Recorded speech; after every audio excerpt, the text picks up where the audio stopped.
So we heard your former running mate Kamala Harris say she's not here to say I told you so, although obviously that's what she was saying about all the Trump chaos. We're saying, I have to say though, what does I told you so really mean here? I mean, people heard her message. They did not vote for her. She lost every battleground state. You yourself have criticized the Harris-Walz campaign for being too cautious. She may have told the American people, she may have warned the American people, but she didn't do it compellingly enough to win. That is the absolute point. And look, when I criticize, I'm criticizing myself. I own this. I'm part of the ticket. And somebody has to come up with a strategy. I think this is exactly right. This is the thing. Look, Democrats, it was a good night in Wisconsin. I was over there. We saw that happen.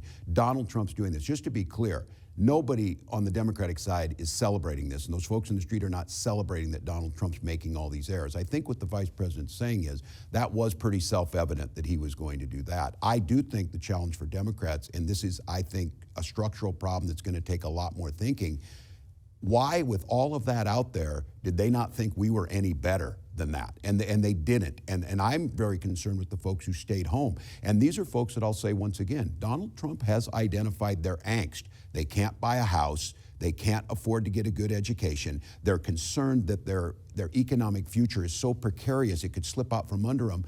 Less than half of Americans have $1,000 in savings. And I think, why was it not so compelling? It should have been a slam dunk for us to say, we're the party that cares about that. We're the party that's going to protect Social Security and Medicare. We're the party that thinks the ACA is a good start, but we need to do more on health care. And we didn't do that. So I'm concerned. Democrats do well in special elections and off-year elections, but the electorate that comes in presidential election years is different. When I was young, it was easy to know what a Democrat was. They stood with the working class and labor. Republicans were country club and for the rich. Today, you ask people, they don't.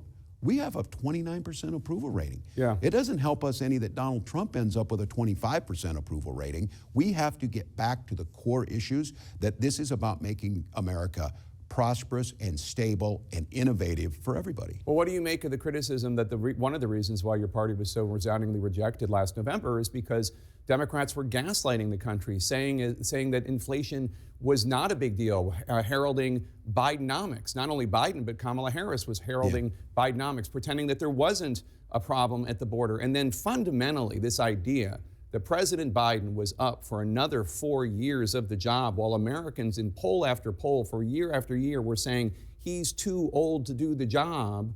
Your party stood against all of those things.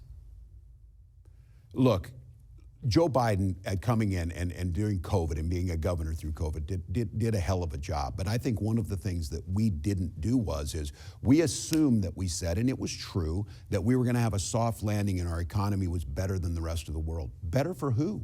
Better for the working class who was saying groceries were too expensive, as they are now and going up. They got to see us talk about things. Again, I go back to this.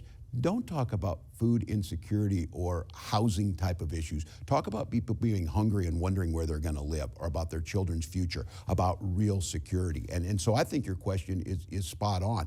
I think we got intellectualized on this. I think the fact of the matter is Joe Biden did soft land the economy. He did usher us through COVID. None of us are saying we should be soft on the border, but we allow a vacuum, and Donald Trump fills it, the 800-pound gorilla, and their narrative starts to stick, and we look weak. We look weak like we don't care. We look like look, Jake, I'm not going to say, what we need to do is we need to just arrest people and ship them to El Salvador. No, we need to invest the money on border. We need to make sure that we have the judges necessary to adjudicate things faster. We need to make sure if you're going to be in this country here legally, and when you are, you're going to be uplifted, celebrated, and part of this great American tapestry. We didn't do that, and then it fills them. They'll find the example that is horrific, where you have someone who's not here legally and they commit a crime. That is horrific, but we don't do a good job of telling that. Don't you think your party needs to acknowledge that President Biden was not up for the job of running for re-election, and that this was a major mistake by the He made that decision. I know, but you all went along with the idea that he was up for it, and he wasn't. And everybody saw it, and the country rejected it.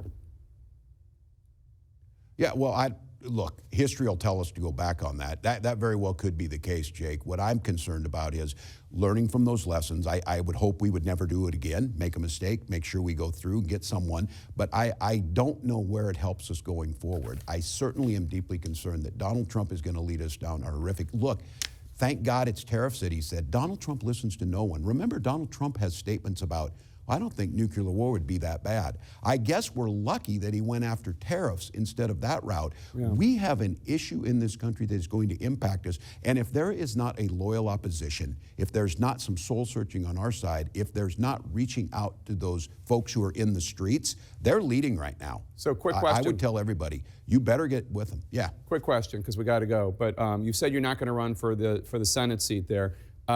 Are you going to run for a third term for governor? Are you possibly going to run for president in 2028? Well, I'm certainly thinking about running again in Minnesota if that's what they want. I am not thinking about running in 2028.